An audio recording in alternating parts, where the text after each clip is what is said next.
নীরব, নিস্তব্ধ, নিঝুম এক রজনী। রাসূল সাল্লাল্লাহু আলাইহি ওয়াসাল্লাম গভীর নিদ্রায় আচ্ছন্ন। হঠাৎ তিনি একটি স্বপ্ন দেখলেন।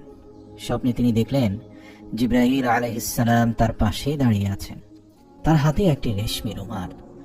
রাসূল সাল্লাল্লাহু আলাইহি ওয়াসাল্লাম কৌতূহল ভরে বললেন, হে জিবরাইল, তোমার হাতে এটি কি? জিবরাইল আলাইহিস সালাম বললেন, ইয়া রাসূলুল্লাহ সাল্লাল্লাহু আলাইহি ওয়াসাল্লাম, আপনি এটি খুলুন, তাহলেই বুঝতে পারবেন এর মধ্যে কি রয়েছে। নবীজি ধীরে ধীরে রুমালটি খুললেন এবং দেখলেন একটি স্নিগ্ধ, কোমল ও পবিত্র চেহারা। নবীজি তাকিয়ে চমকে উঠলেন, কারণ তারই প্রিয় বন্ধু আবু বকরের কন্যা আয়েশা রাদিয়াল্লাহু তাআলা আনহার চেহারা তিনি দেখতে পেলেন। তিনি বিস্মিত হয়ে বললেন, হে জিবরাইল, কেন আমাকে এই চেহারাটি দেখানো হচ্ছে?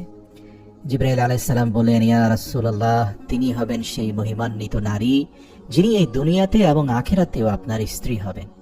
তিনি আপনাকে ভালোবাসা দিয়ে সকল দুঃখ ও কষ্ট ভুলিয়ে দেবেন। এ কথা বলে জিবরাইল আলাইহিস সালাম অদৃশ্য হয়ে গেলেন। রাসূল সাল্লাল্লাহু আলাইহি সাল্লামের ঘুম ভেঙে গেল। তিনি চিন্তাগ্রস্ত হয়ে রুমের ভেতর হাঁটতে লাগলেন। তিনি ভাবতে লাগলেন, আয়েশা তো এখনো শিশু, কিভাবে সে আমার স্ত্রী হতে পারে? 3 রাত পর একই স্বপ্ন দেখার পর তিনি নিশ্চিত হলেন এটি আল্লাহর পক্ষ থেকে একটি নির্দেশ। তা না হলে একই স্বপ্ন টানা 3 রাত ধরে আল্লাহর রাসূল কেন দেখছেন? প্রিয় দর্শক, এরপরে নবীজি সিদ্ধান্ত নিলেন আবু বকর রাদিয়াল্লাহু তাআলা আনহুর সাথে কথা বলবেন। একদিন নবীজি আবু বকর রাদিয়াল্লাহু তাআলা আনহু এর ঘরে দাওয়াত খেতে গেলেন। সেখানে গিয়ে দেখলেন বালিকা আয়েশা রাদিয়াল্লাহু তাআলা আনহা তার বান্ধবীদের সাথে পুতুল খেলায় ব্যস্ত আছেন। রাসূল সাল্লাল্লাহু আলাইহি সাল্লাম মৃদু হাসলেন, আয়েশার দিকে তাকিয়ে বললেন, হে আয়েশা, তোমার হাতে এটি কি? আয়েশা নিষ্পাপ হাসিতে বললেন, এটি আমার ঘোড়া। নবীজি বললেন, কিন্তু তোমার ঘোড়ার তো পাখা দেখা যাচ্ছে, ঘোড়ার কি পাখা হয়? আয়েশা সঙ্গে সঙ্গে বললেন, আপনাকে কে বলেছে ঘোড়ার পাখা হয় না? আপনি কি জানেন না আল্লাহর নবী সুলাইমান আলাইহিস সালামের ঘোড়ারও পাখা ছিল? নবীজি হেসে উঠলেন। তার মন দৃঢ় হলো, এই মেয়েটি একদিন ইসলামী জ্ঞান ও প্রজ্ঞায় উজ্জ্বল নক্ষত্র হবে। কিছুদিন পর আবু বকর রাদিয়াল্লাহু তাআলা আনহু সম্মতি দিলেন। 500 দিরহাম মোহর নির্ধারণ করে নবীজির সাথে হযরত আয়েশা রাদিয়াল্লাহু তাআলা আনহা এর বিয়ে সম্পন্ন হলো। কিন্তু কিভাবে ছিল নবীজির দাম্পত্য জীবন? কিভাবে তিনি আয়েশাকে ভালোবাসতেন? একদিন আয়েশা রাদিয়াল্লাহু মজা করে বললেন, ইয়া রাসূলুল্লাহ, আপনি কি আমাকে ভালোবাসেন?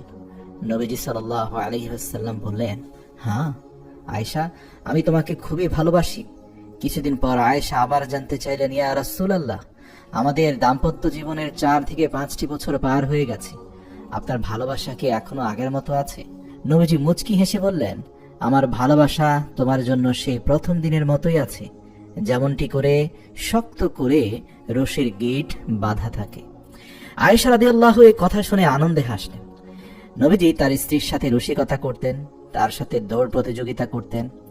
একবার তারা একসাথে দৌড় প্রতিযোগিতা করলেন যখন আয়েশা রাদিয়াল্লাহু তাআলা আনহা আসলে খুব পাতলা শরীরের ছিলেন, মানে তিনি অত্যন্ত ছোট ছিলেন। তো আল্লাহর রাসূল তখন হেরে গেলেন, আয়েশা রাদিয়াল্লাহু তাআলা আনহু জিতে গেলেন।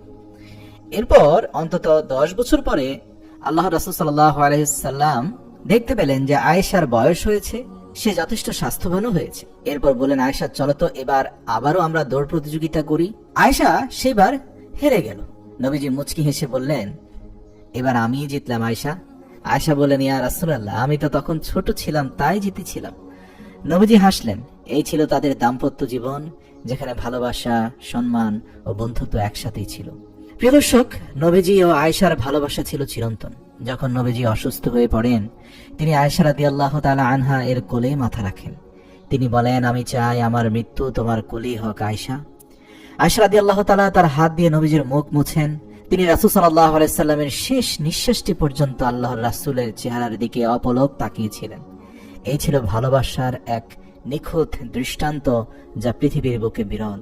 প্রিয় দর্শক, ইতিহাস বলে একজন স্বামীকে তার স্ত্রীর সাথে বন্ধুর মতো আচরণ করতে হবে, যেমনটি মা আয়েশার সাথে আল্লাহর রাসূল করতেন। শুধু তাই নয়, আল্লাহর রাসূলের শিক্ষা হচ্ছে ভালোবাসার প্রকাশ ও যত্ন নেওয়া গুরুত্বপূর্ণ। এছাড়া নবীজি আমাদের শিখিয়েছেন স্ত্রীর সাথে খেলাধুলা করাও সুন্নাহ।